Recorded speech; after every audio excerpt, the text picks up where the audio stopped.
If you don't read the newspaper, you're uninformed. If you do read it, you're misinformed. What is the long-term effect of too much information? Information, I just need some information. I've been dying.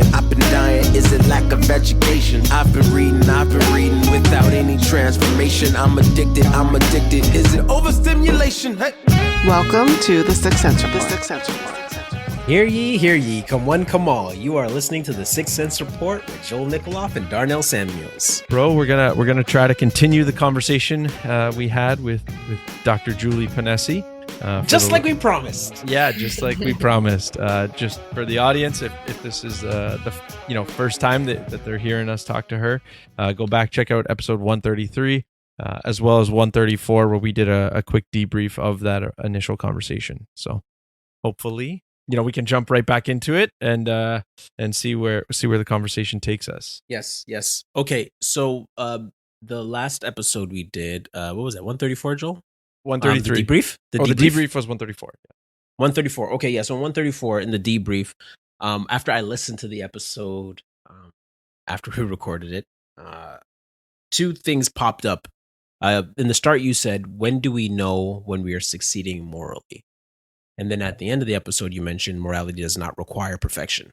And what I said was that the way we know we are succeeding morally is if we have a standard of what morality is, which is perfection, which is God. So morality does. I was saying that morality does require perfection, so that we know when we are actually hitting the mark. And actually, that's why Christians use the term transgression, missing the mark. Yeah, but we just wanted you to just expound a little bit on that, on my comments there. I think this is a really interesting question. And the point you make about, how do we know when we're succeeding morally? Well, it's not possible to know if you don't have a standard in mind, because it's sort of like, aiming with your bow and arrow and not knowing where the bullseye is, right? You need to know what target you're trying to aim at if you're ever going to have a chance of hitting it. On the topic of whether or not morality requires perfection, I don't necessarily disagree with you, but it depends on who we're thinking needs to be perfect, or who we're thinking can be perfect. In the Christian context, because human beings are imperfect by nature, because we're flawed by nature, it's an unreasonable view. It's an unreasonable goal, right? In my mind, for us to think that it's possible to be perfect moral beings. That we will never falter. That we will always embody, the virtues of honesty and integrity and courage and justice perfectly. So that's what I had in mind, when I said that morality doesn't require perfection. I'm speaking about, what's hypothetically possible for human beings, but that's a different thing entirely from whether or not there is an objective moral standard in the world. I think there is. I think you guys think there is, right? And because God is an omnipotent, omniscient, omnibenevolent, and in other words, perfect being, he can provide that objective standard, which we can count as perfection. But as human beings, so now we've got the bullseye, and we can get our little bow and arrow out, and we can try our very best to hit that objective, perfect bullseye. But we will all inevitably in our lives fail in one way or another. And it's just a question of how much we will fail, how far off that mark we will get, how often, and then I think ultimately how hard we will try to hit it again. And that involves a lot of things. That involves a stance of humility, because it involves being aware that not everything we do is right just in virtue of us doing it or thinking that it's right, but realizing that there's something bigger outside of ourselves, and then always trying to look at our actions and our decisions and trying to evaluate them in light of this objective standard. And so I think that requires a kind of humility and being willing to go back to the drawing board and be willing to revise, so you try something out with a friend, say, and you think, that's not helping my relationship very much. So let me try something a little bit different and see if I can be more trustworthy or more generous or more giving, something like that. So I think that thinking that it's possible for human beings to be morally perfect is an impossible goal, but a worthwhile one in some sense. I might be contradicting myself there, but just because, I think we can at once realize it's impossible to be morally perfect, but still try to the best of our ability to develop our character and to aim at becoming virtuous as much as possible for our whole lives. How did I do there? Is that okay? Yeah. No. Yeah, no. It was just a different, just a more nuanced from what I was saying. And I guess, Well- and part of it too is the context that you're teaching in. Most of your students aren't coming from, or I should say it this way: for those people who are people of the book, who grow up Mhm. in Christian culture. Mhm. It is part of Christian culture to discuss, debate ethics from the time you're a child. Like that's just, it's ingrained in the culture because of the book.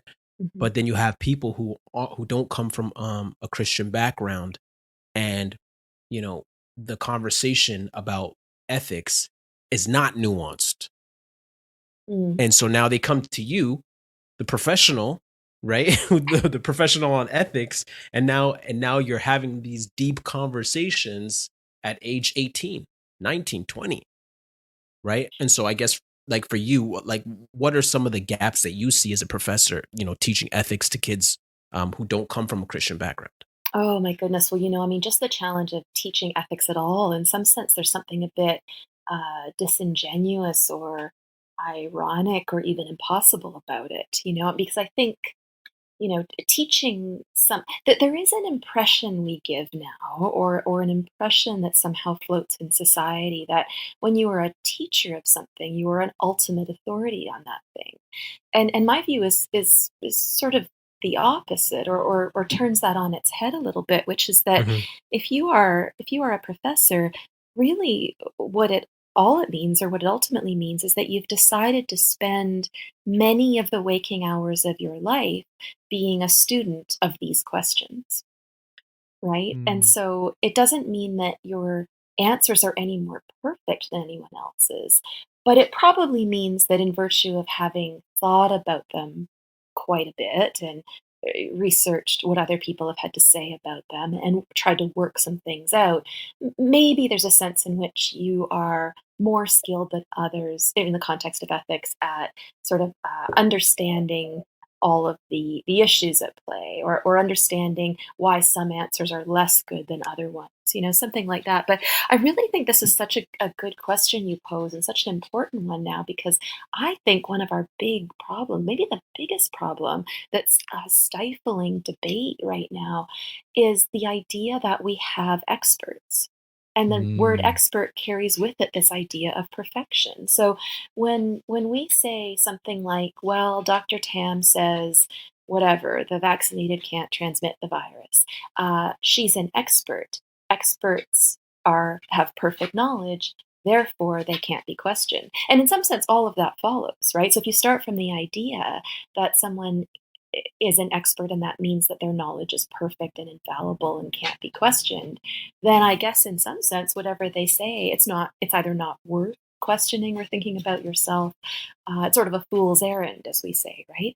So I think we really need to humble ourselves a little bit here, and realize that at most, what humans are capable of in the sphere of expertise is being a little more well versed than others, right? In virtue of having maybe devoted their life to studying in these areas. But expertise does not mean perfect, infallible knowledge that is beyond question, that is beyond reproach. Because as soon as we get on that train, we have no public discourse or public dialogue. And I think we have no democracy anymore. And that's exactly what we're seeing.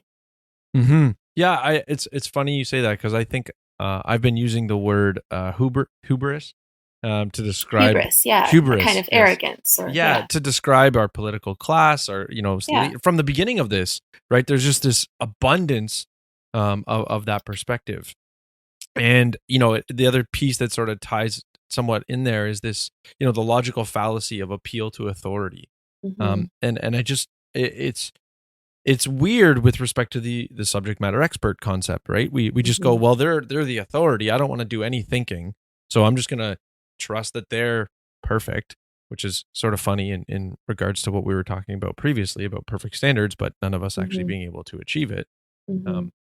I wonder your thoughts, maybe a little bit more on the philosophical side of, navigating, whether it be subject matter experts or politicians, that, there's a lack of a good philosophical perspective of what is the role of these, let's call them elites, and what is the relationship to be with the populace. Yeah, so I think there's a lot to unpack there. Before I get into that, sort of the broader philosophical issues, I think, did you see what happened to Kristyn Wong-Tam this last week? I don't know if you will have noticed this. So Kristyn Wong-Tam was on the Toronto Board of Health. She was I can't remember if she was the chair or the vice chair, but she published an opinion piece in the National Post or Toronto Star, I forget, within the last week, in which she suggested that we need to stop, hating and dismissing the unvaccinated, and we need to stop being divisive. She was very clear that she was vaccinated. She feels that vaccination is important, but that her parents are not, and that they have different views, and that we really just need to come together and be unified and stop sort of stop developing all these vices towards each other.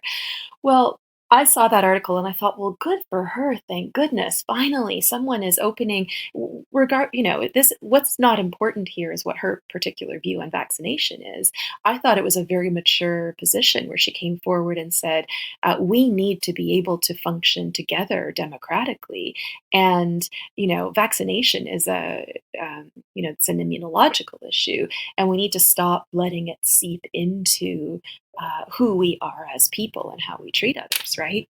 Well, what happened to her, she received such a horrific public backlash and basically whipping from her colleagues that she retracted her position. She apologized. No way.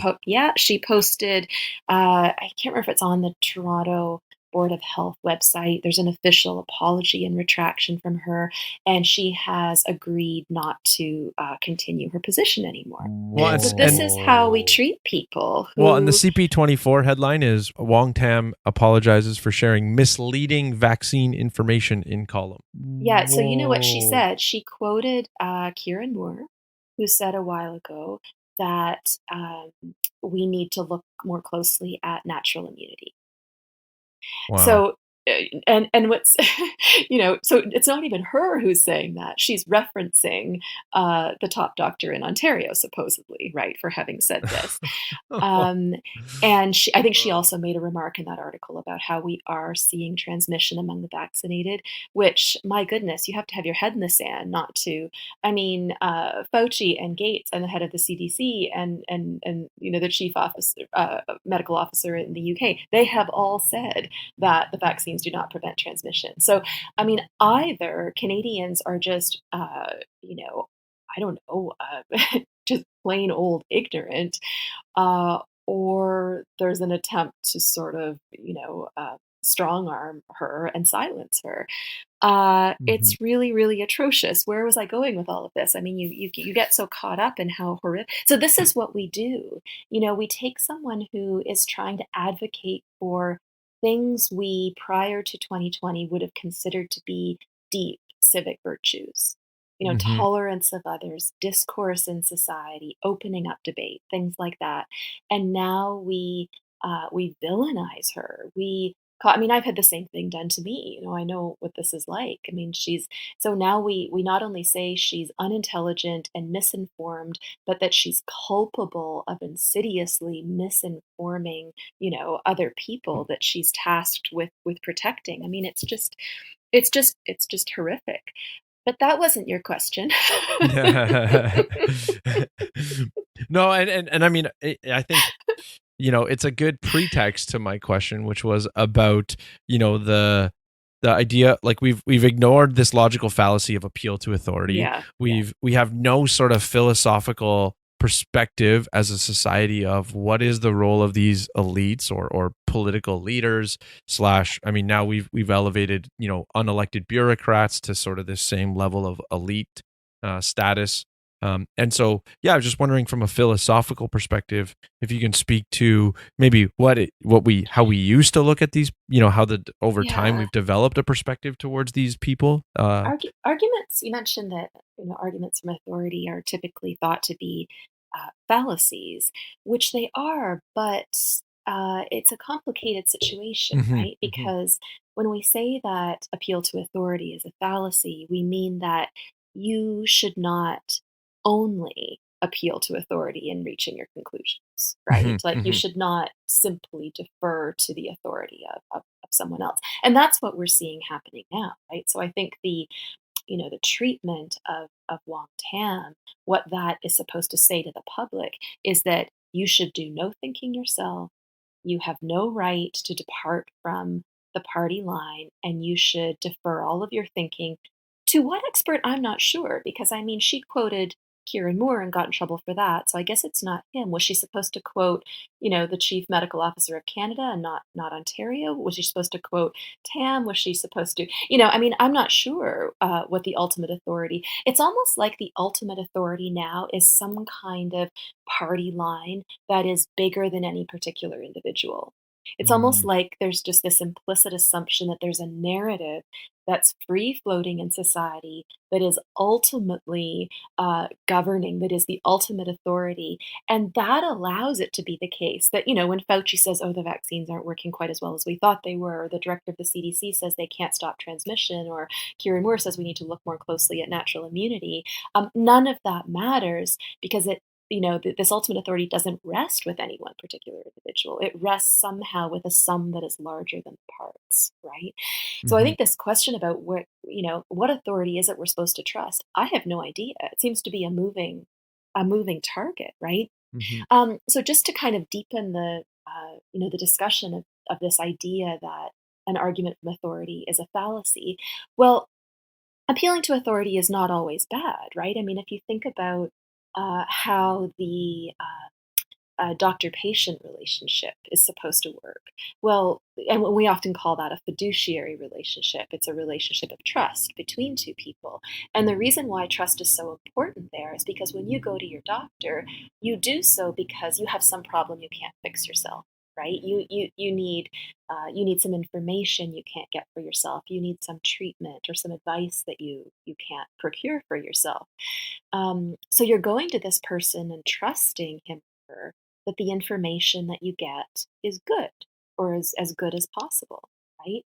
And in that case, we seem to think that, well, it's reasonable to trust the authority of a doctor or a dentist or a lawyer or a banker or whatever professional we're sort of entrusting important things about our lives to, in part because we just can't do those things for ourselves. We have to trust someone. And then the trust grows, presumably, the more we know about that person and the greater is the success of that relationship over time.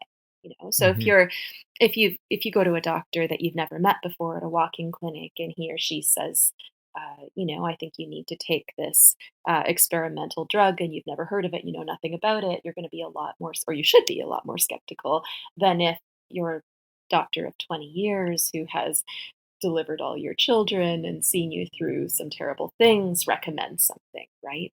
mhm, So I think we need to be careful in our thinking about what authority is, who has authority, and then how we as individuals respond to that. I mean, just because someone is an authority on X, does that mean that we have to do every single thing that person says about every facet of our lives? Mhm. Right? And if we do think that some people are authorities, then presumably they're only authorities in some specialized area.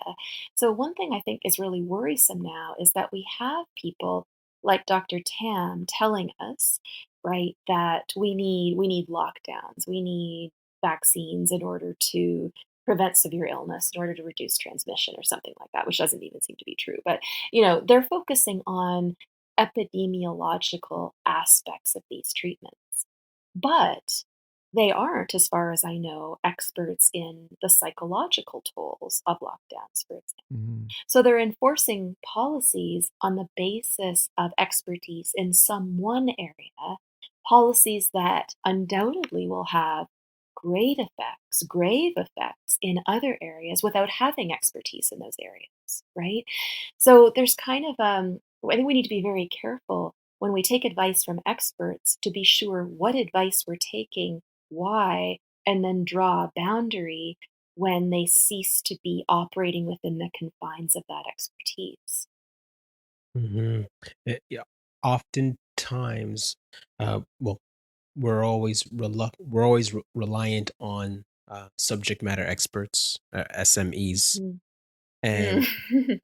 right, and what ends up happening is like we don't end up learning to think for ourselves, Yeah. and so the idea is, if you're a subject matter expert or you're a teacher, I'm a teacher, and there's a I have more knowledge than my students, but there's a point of common communication Mm. where I can communicate to my students and my students can communicate back to me where they can grasp a certain level of knowledge that I'm Mhm. providing. Mhm. That there's a common ground we can get to, and that common ground is epistemology. Mhm. How do you know that you know?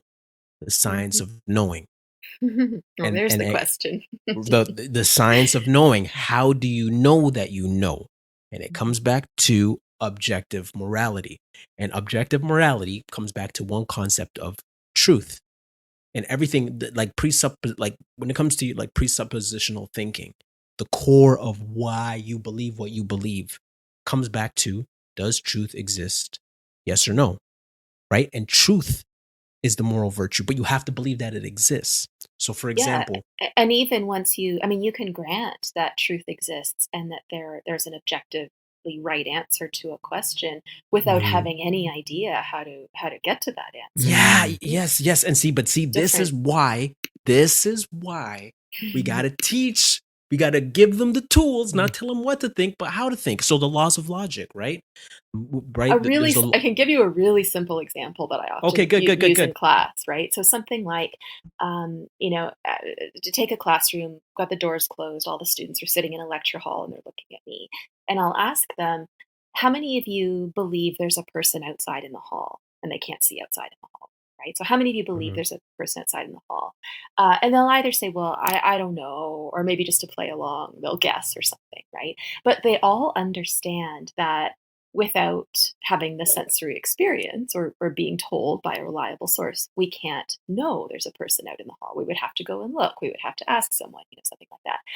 But every single person in the room understands that there is a truth of the matter. There either is a person in the hall or there isn't, right? So there's mhm, that difference between understanding that there is truth and understanding that sometimes we can't know what that truth is because more work needs to be done, or it's in principle impossible to know it given what our knowledge it looks like now.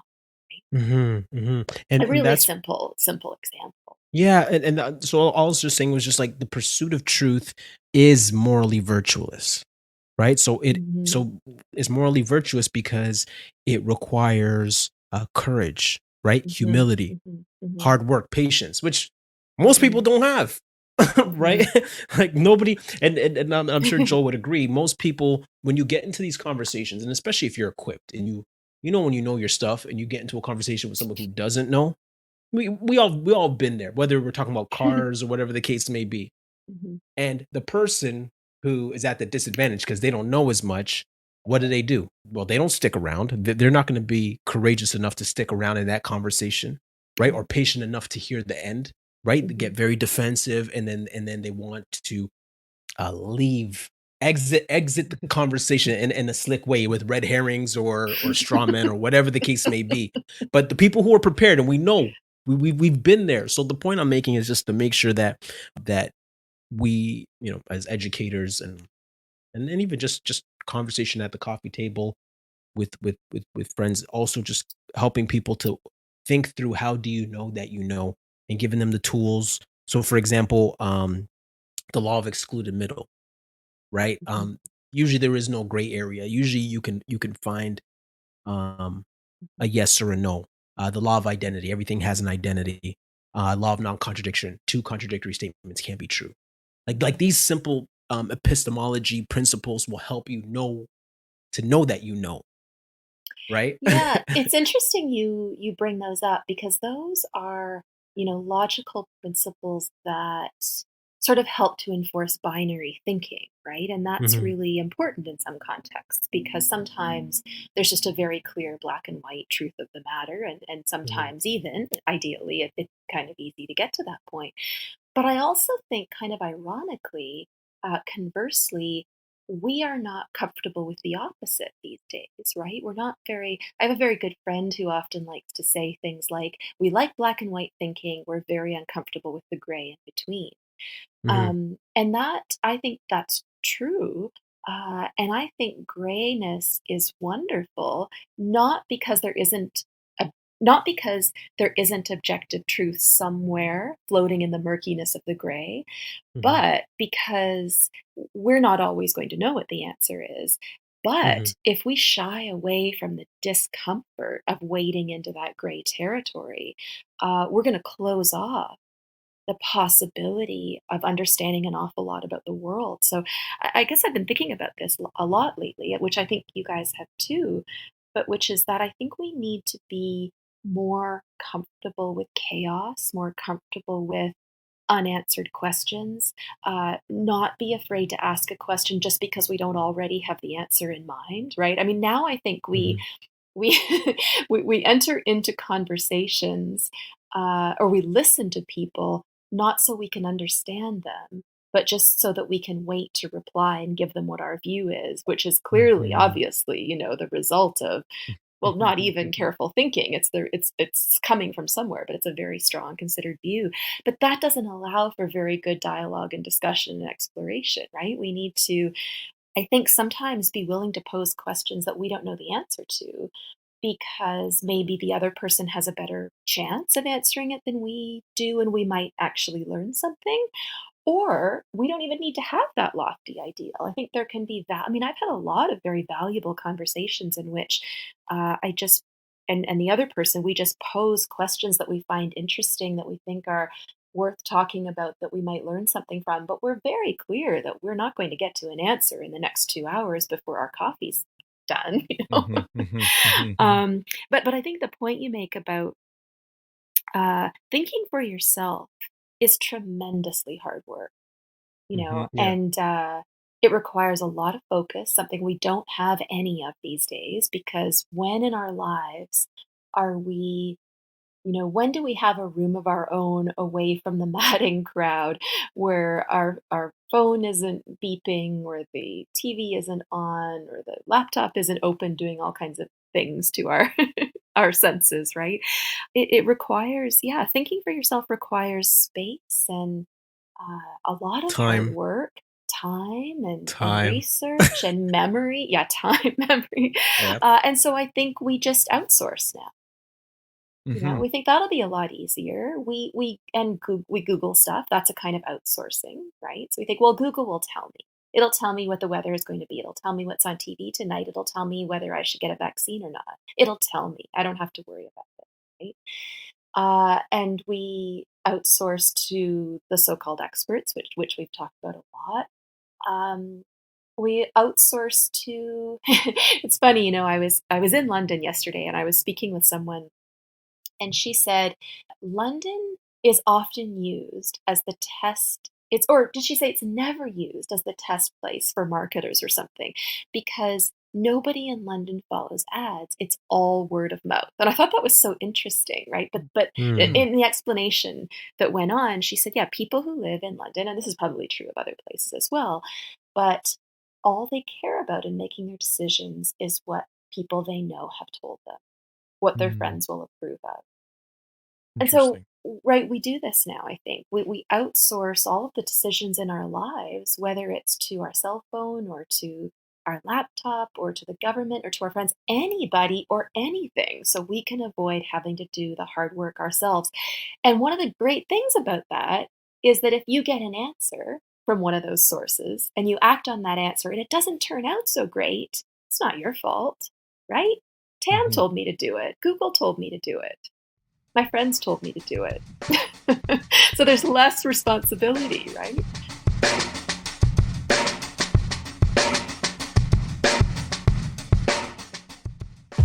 Agree or disagree with our views? Give us your 2 cents. You can leave your comments on any of our social media platforms or email us at sixcentsreport@gmail.com. 6 cents makes change. 6 cents makes change. 6 cents makes change.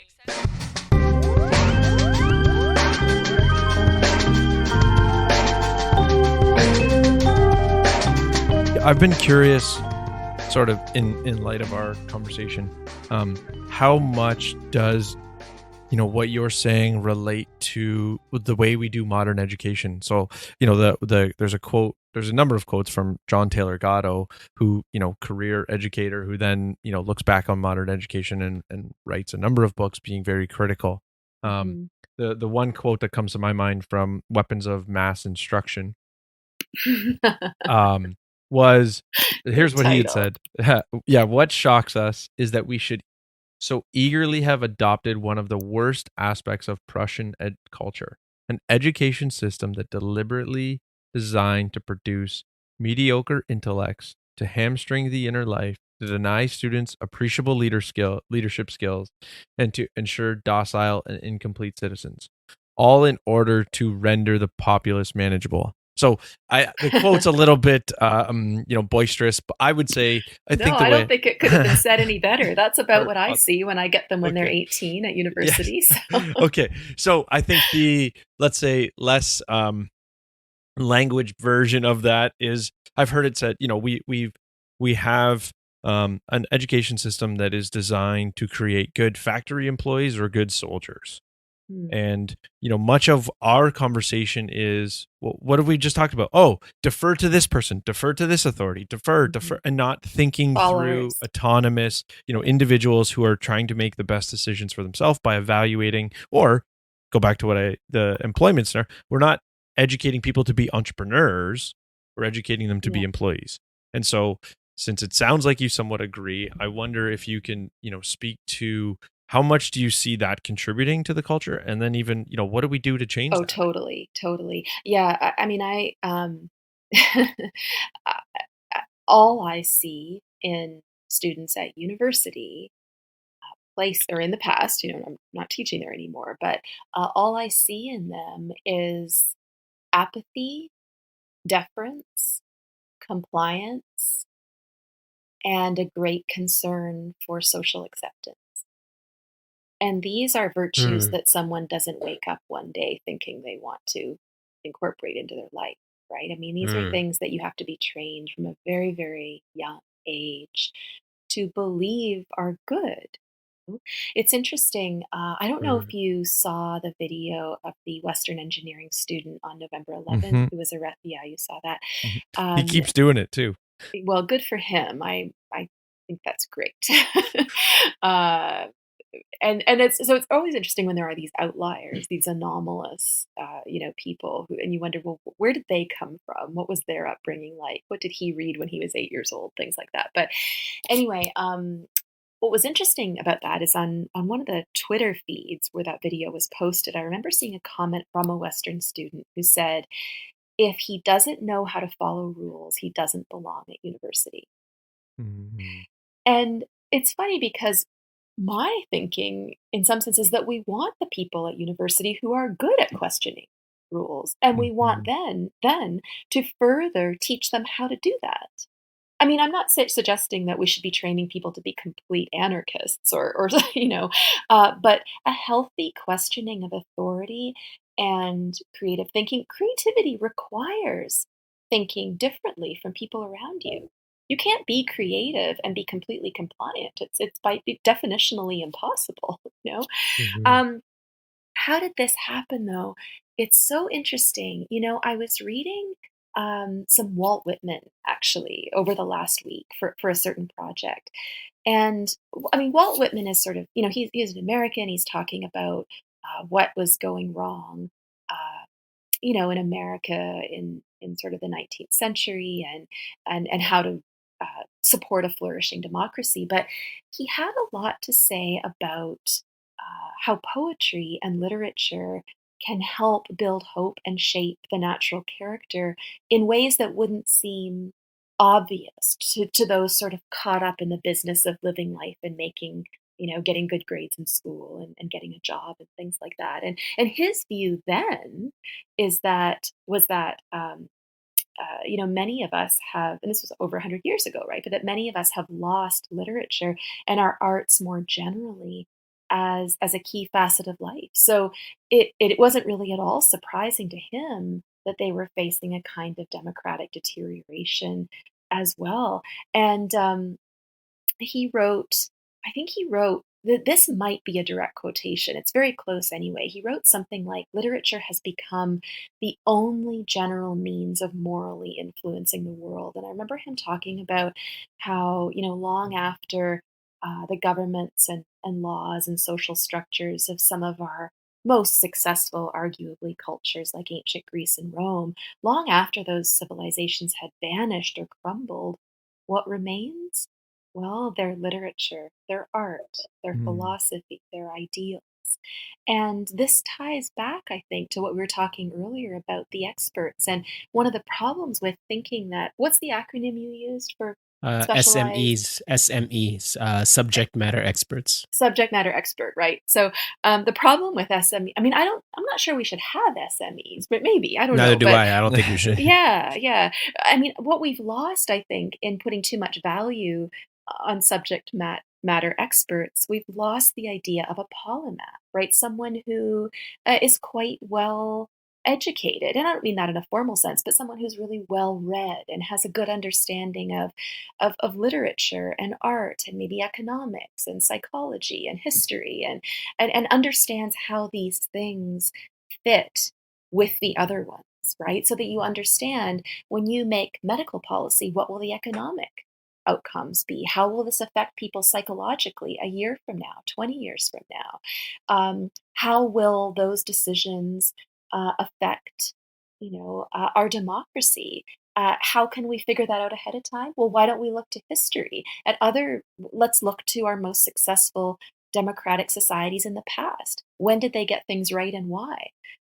When did they falter and why? How did they get back on track? It takes a kind of polymathic mindset to not only answer, but to ask those kinds of questions, right? So I think Whitman, we need a Walt Whitman now to tell us that, the literature, the aesthetics, the history, the mores, the songs of a country are deeply important because they give us the materials and the ideals for the men and women of that country to aspire to, and enforce them, entrench them in our individual characters and our collective national characters and I think he puts it this way, in 1,000 effective ways, right? Isn't that interesting? Don't you think that? Yeah.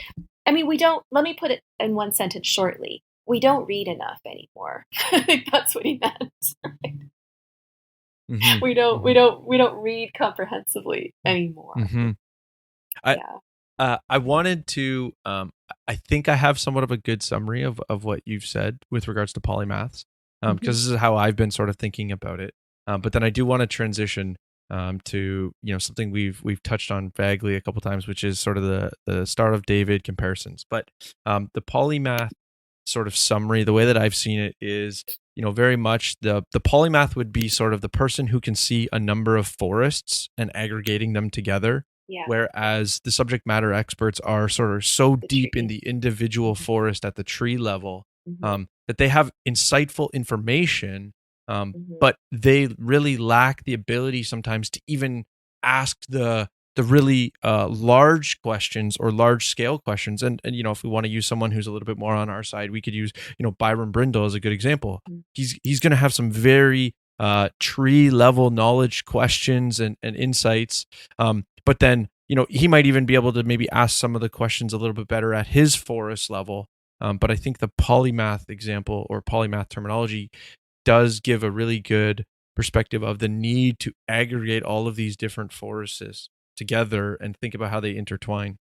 Yeah, I think we sometimes take for granted how hard it is to ask the right questions. Mm. And I think people who are scientists like Byron, in his job, I mean, one of the main things he does, one of his main research focuses is inventing vaccines to treat various cancers. Mm. So it's a highly creative, original line of work. And he has to figure out, what's ultimately important there, what gets the research going is not, okay, how do I answer these questions about how to create the right kind of vaccine? What are the fundamental questions to begin with? What do we need to be asking? And that's where the creativity lies. And that's where, we need non-specialized knowledge to inform our thinking. Mm-hmm. Mm-hmm. Yeah. So, yeah, no, I think that's a really good summary of it. With respect to, as I said, I did want to transition to the Star of David piece, because I think, one of the, like, we've sort of touched on it briefly a couple times, making the comparison, but there's a level of, I've heard sort of the idea of, oh, we shouldn't even be making this comparison, or there's a pushback against, let's call it, the morality of making that comparison. If I wanted to, let's say, steelman those positions or those critiques, it would be that there's a concern that we're diminishing the atrocities that happened. Yeah, I think that's got to be one of the motivations. Mm-hmm. And so I'm wondering, can you speak to, where you think maybe the comparison is appropriate, or what is the real comparison that's being had? Or if it's not appropriate. Yes, fair. Yeah, well, it's a really interesting question, and I'm glad we're talking about it here, because there are a lot of places where you couldn't have this particular conversation right now. So I'm glad we're talking about it. But I think I've been thinking about this. Why does this comparison get people's backs up so much?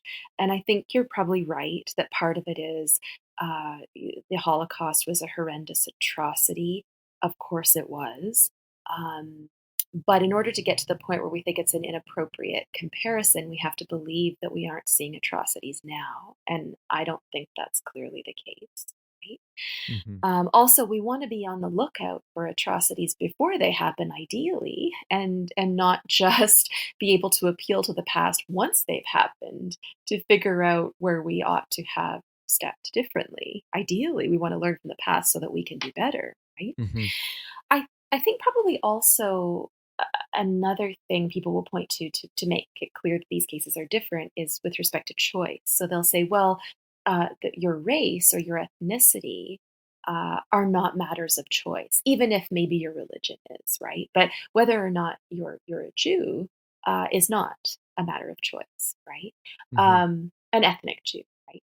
Whereas whether you get vaccinated or not, this point is a choice. And so they might say, well, it's worse to be victimized for something you can't choose for or against than it is to be victimized for something that you can choose for or against, right? Maybe something like that. And then I think maybe a third point would be something like, well, whether you're vaccinated or not is not deeply a part of who you are, whereas your ethnicity or race is. So there might be those kind of, just thinking charitably, right, about Right, of course, on the other side. But and you're probably familiar, I would think, with, there are all these sort of lists or accounts of the different stages of genocide, right? So if you look, for example, I was just looking at this the other day on the Montreal Holocaust Museum. There's a whole page devoted to the 10 stages of genocide, and it starts with classification and symbolization, and moves to discrimination and dehumanization, and then ultimately ends up at extermination, and the final stage is always denial. The earliest stages are arguably what we are seeing now. So if you take something like classification, that's any attempt to group people according to categories they fall into, right? So put people over here who have some relevant thing in common and classify them and distinguish them from the people over here who are different from that first group but have some other thing in common. So we have vaccinated people over here, and then we have the unvaccinated folks over here, right? So classifying to begin with. And that's really not, I mean, these stages that lead up to some of the worst atrocities in history are not clearly classifying people only on the basis of things that you can't choose or not choose. I mean, we've seen people, groups of people classified and abused for their choice of religion and not just for their ethnicities in the past, Yeah, right? right. Right. And the church knows that. Yeah. Yeah. And so then when we move to something like symbolizing those classified groups differently, and when you look at the Holocaust, or even now, for example, we see the treatment of Romanians in Europe. But if we go back to the sort of the Holocaust example, people were symbolized as either Jews or not Jews, and the Jews had to wear visible signs of their ethnicity, right? So they had to wear a yellow star and then ultimately a tattooed number. And then, I think in the last several months of the regime in Cambodia, the people from the eastern zone in Cambodia had to wear a blue and white checked scarf. Mm. So anything that says this group of people is different from another group, and we're going to put a symbol on that, and identify those people in that way. And there are ways, we've developed ways to try to identify when this is happening and to prevent it. So our bans on symbols and hate speech and clothing that's meant to discriminate against groups is meant to prevent this kind of symbolization. And so it's so worrisome to me when we see bills like 10 and C10 and 36 that, and I'm not advocating for hate speech, but I think when we see censorship bills, you need to be on the lookout in society for the prevention of the kind of hate speech that prevents the symbolization that ultimately leads us to the persecution of people. So I think it's not a coincidence now that we are seeing heavy attack on various forms of speech, and that we are also seeing symbolization with vaccination passports and cards and other ways of QR symbols and other ways of identifying yourself. And then the next stage is always a kind of discrimination. So you take these people who are in different groups, and the one has the right valued symbol, the QR code or the vaccine passport, and the other one doesn't. And then you say to the group that has the right accepted symbol, well, we're going to give you benefits that the other group doesn't get. Right? And we're going to use our laws and our customs and our political power to give you certain rights, to protect your rights, and we're going to deny those rights to the people in the other groups. Right? And then the worry is that it's a slow slide from there to some of the worst things we've seen in history. So I guess my point about all of this is that it doesn't ultimately matter what gets you into the initially classified groups in the first place, whether it's a matter of choice or not. Once that happens, you can pretty easily, and I dare say quickly, become a victim of the kind of persecution that I think countries in the West have spent an awfully long time and gone through an awful lot of effort to try to avoid. Yeah, I think the way that I've described it, for me, is that I thought, my pushback to the people saying dismiss this comparison is that I thought it was far more dangerous to dismiss the comparison as inappropriate than to identify the similarities that led to the situation. And in the talk first about it place. at least and entertain it, and just to make sure that we've got it out in the open, because I think when ideas are out in the open like that, they're so much less likely to be harmful and to spread in problematic ways, right, than if we keep them all bottled up and just don't talk about them. Yeah, actually, I agree. I agree with Joel. Yeah, like I think it's important not to dismiss, as much as you might not agree with people posting the Star of David, as a sign of being unvaccinated and being discriminated against. I think, well, we shouldn't dismiss. We on the show believe you shouldn't dismiss any idea. You shouldn't dismiss any idea because it's worth talking about. Because you know what, the people who are posting the Star of David, in a conversation, they might find out that they're wrong in a conversation, or the opposite might be true. You might actually find out that they might be right, but at least have the conversation. And that's actually is funny with the Holocaust. That's how I really got into history and started studying history and became a historian, because the question for me, like when I first learned about the Holocaust, the first thing I thought, much as I wasn't engaged in school and I wasn't doing well, it captured my mind where I had to ask the question, how did this happen? Like, what kind of political climate causes this to happen? And even being gracious, at some point, those people were just like us, going about their day, and then, the Jews are being blamed for society not progressing, right? Oh, it's the Jews that are causing the problems, right? It's the Jews that are causing the problems. Like, okay, let's segregate them. Okay, let's get rid of them. And then when you see the force of Hitler, or I should say the wrath of Hitler, that's when people got scared and nobody did anything. And I'm, again, being gracious. I'm sure there were Germans who didn't agree. I'm sure of it. But they were probably just really scared about, like, okay, what, you want to stand up for some Jews? You're going to end up in a concentration camp just like them. Right? You don't want to stand up for X, then you're going to end up just like them. So there are points of continuity and discontinuity, but I definitely think the conversation should be happening. And I think one of the psychological explanations for why we see compliance with things that we probably wouldn't comply with in a different context. So when you mentioned there were probably a lot of Germans, and we have some testimonial accounts from such people, right? That didn't agree with what was going on or who had questions at the time. But similarity between that moment in history and what we're seeing now is the prolongation of psychological stress and bombardment.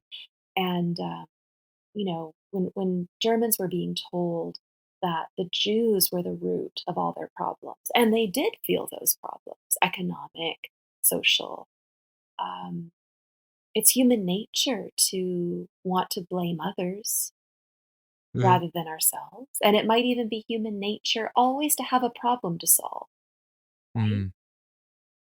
And when you've been told for years by that point, by the dominant political entity that's all around you, that this is the group to blame, these are the people that are causing problems. If only we could get rid of them, we would have a better, richer, more pure, more functioning society. And you're just told that over and over and over again, and no one is proposing another story, a counter narrative. There's a kind of psychological toll, a kind of moral exhaustion that sets in, I think, and it's not impossible to conquer, but you just need more and more resources all the time to conquer it the longer it goes on. And those are the very things that are being beaten down. And I think we're seeing exactly that sort of thing right now. We know that the nudge unit in the Privy Council is working hard all the time to track our behavior and figure out how to produce messaging that is most likely to nudge or coerce our behavior. Well, how in the world do we have a chance against that when messaging comes at us in all forms every day? I just drove through Toronto the other day, and there were messages about vaccination on the electronic signs above the highway, for goodness sake. You can't even, you're in your car and you don't have your phone or your laptop on, but my goodness, now you're getting it when you're driving, and there's nowhere to go to escape it. And it takes a lot of free thinking and a lot of confidence in your own thinking ability to resist and look through that, I think. What I found interesting, sort of, that predates this was, Jordan Peterson had always talked about one of the reasons he studied these time periods was the idea of, and I think he talked about with Joe Rogan about this a few years back, common man was part of these atrocities,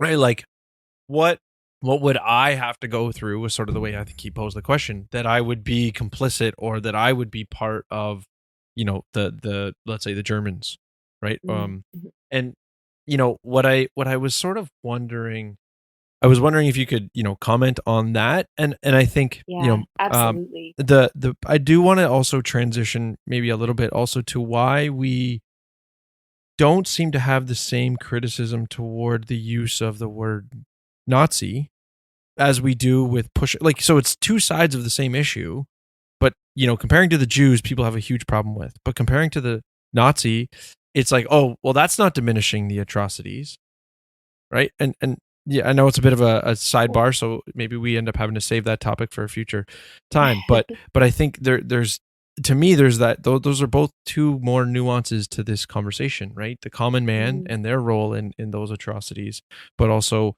maybe we don't have a problem with the comparison to the oppressor, but we do have a problem with the comparison to the oppressed.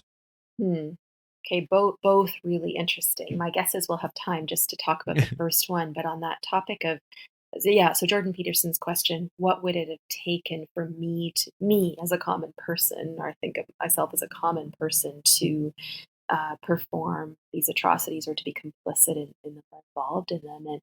And the best answer I think we've got to that historically is Hannah Arendt's answer. When she, I guess it's almost 60 years ago now, when she was sent to cover the trial of Eichmann in Jerusalem. So Eichmann was one of the main organizers of the Holocaust, right? And arguably sent 5 million Jews and others to their death and organized the transportation of them, right? So involved in accomplishing what is arguably the greatest atrocity in human history. So you would expect, and she writes in Eichmann in Jerusalem, she writes that she was expecting to find an evil, diabolical, probably very intelligent, creative, maybe arrogant sort of person. Of course that's what you would expect, and maybe someone who's also physically large in stature. I'm not sure. Anyway, what she found was completely the opposite from that. Physically, he's diminutive in stature. He's very meek looking, very fine features. I think he was wearing glasses. He looks down the whole time. No arrogant, grand arm move, nothing like that. He's just a very diminutive sort of person that you would never notice, right? Mm-hmm. And he just kept saying over and over again that he was just following rules. And Arendt called this the banality of evil. So she says, well, these people, these sort of unassuming technocrats who just invoke this line, I'm just following orders. It's not like it's benign. It's banal, but not benign, right? You might not think you're doing any harm by following someone else's orders, but you can accomplish a great deal of harm by being a cog in a greater machine that is responsible for those harms, right? And she said something like, that he was pretty clearly interested in his personal advancement. She said he had a lot of sort of an extraordinary diligence in trying to advance himself. To climb the corporate ladder type of thing? Yeah, that sort of thing, right? Okay, like the rest of us. Yeah, exactly. And she said he was pretty clearly thoughtless. I mean, he just really didn't identify with the people that he was instrumental in harming, but he was also just pretty pedestrian and pretty regular. And she wrote that he was terribly and terrifyingly normal. Anyway, I mean, terribly and terrifyingly normal. Isn't that, I mean, it's beautifully written, but also haunting at the same time. And it's haunting, I think, because when we read that, we probably all know that it's possible within each of us. We would like to think it's not. But it's possible within each of us. I gave a speech for a Faith and Democracy event last Wednesday, and I was talking about compliance, and I showed the audience this picture of August. Oh, I always forget his last name. Less better. Anyway, the picture from 1936, black and white photo. He's standing, crossing his arms, the only one in a sea of Nazis who are all saluting the Nazi party. right? And I would often show that picture to my students in class, and I would ask them, which of these people do you think they would be? And, the benefit of history and being put on the spot, and they know they're in an ethics class and all of this, they're thinking, well, I would be the guy with the arms crossed, clearly. But none of our psychological evidence suggests that.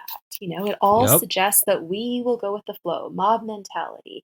That very, very few of us will step out of line or question authority. I think it's something like 90% of nurses will not question authority if they see that something is going wrong in the medical context, right? Mhm.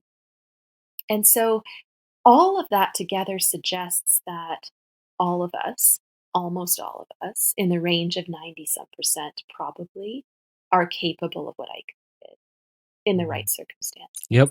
Yep. And I think we're proving now that I think we're proving those psychological experiments and the historical ones to be exactly true.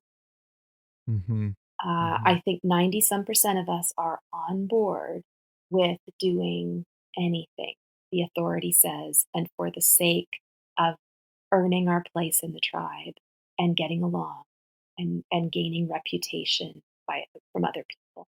Yep. Sin makes cowards of us, man. Ah. Yeah, but the No, it does. cowardly, It does. we always disparage cowardice, but the cowardly route is a comfortable one because there are Mhm. always other people there too. Yep. That's where the sin Right? is.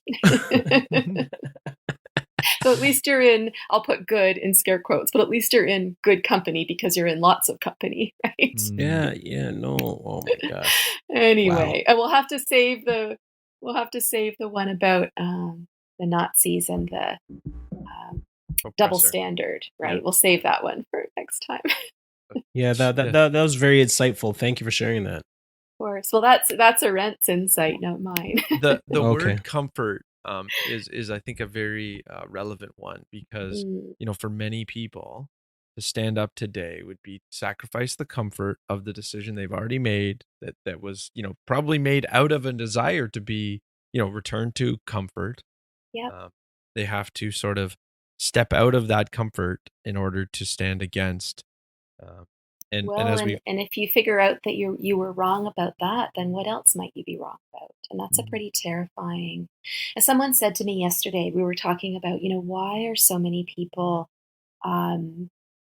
unable to or uninterested in questioning the narrative? And this person's answer, which I think is really insightful, was, well, what's the alternative? Because if we start to think that maybe all of these draconian political measures are not about preventing a virus and keeping us safe, then what are they really about? And that is a set of questions that's just too much. We can't cope with the possible reality there. And so that, I think, speaks to your point about comfort. Comfort is not just a luxury, right? I think many of us frame our lives and every decision in our life in order to live a comfortable existence. I mean, everything from making sure the medicine cabinet in the bathroom is well stocked with Tylenol to making sure that we have the right social groups and we wear exactly the right kind of boots to fit in with that social group, to getting to making medical decisions. So that comfort is a guiding force in our little imperfect human lives. To bring it back to what we were talking about at the beginning. So to wrap up, what I would say, is there something that for the listener is there anything that you have coming that they can watch out for? Obviously, we'll make sure to put your contact information in the show notes page, like the last time, or if there's anything new. Yeah, the big new thing is that I'm writing a book. And actually, a lot of the things that we've talked about today are going to be in the book. It's a book that's largely about my story and also about pandemic ethics and where I think we've kind of taken a misstep with respect to our approach to the pandemic. But it ends on a hopeful note, so it gives readers some insight into sort of the bigger picture, but then also some of the immediate things that can be done right away. Right? So that's kind of the big thing on the horizon, and it will be from start to finish in terms of writing about a month turnaround time. Wow. And we're hoping to have it published probably 2 weeks from now at the outside. So Wow. well, it's a Before the timely end- topic. Before the end in of the time year. for Christmas. Yeah. Okay. Not that it's a cheery Christmas topic. Yeah. Well. Maybe. Hopefully, we can maybe plan to have you back to discuss that and Absolutely. try to give. Yeah, Maybe definitely. We'll get a copy of a book to maybe try and give away to our listeners. Sounds good. That'd be So, fun, we look forward to that, and I'm sure our audience will look forward to another episode or another Sounds conversation. great. Well, thank you as always. Thank you. Thanks again. But you heard me? Does that make sense? Madden and Mitchell Media.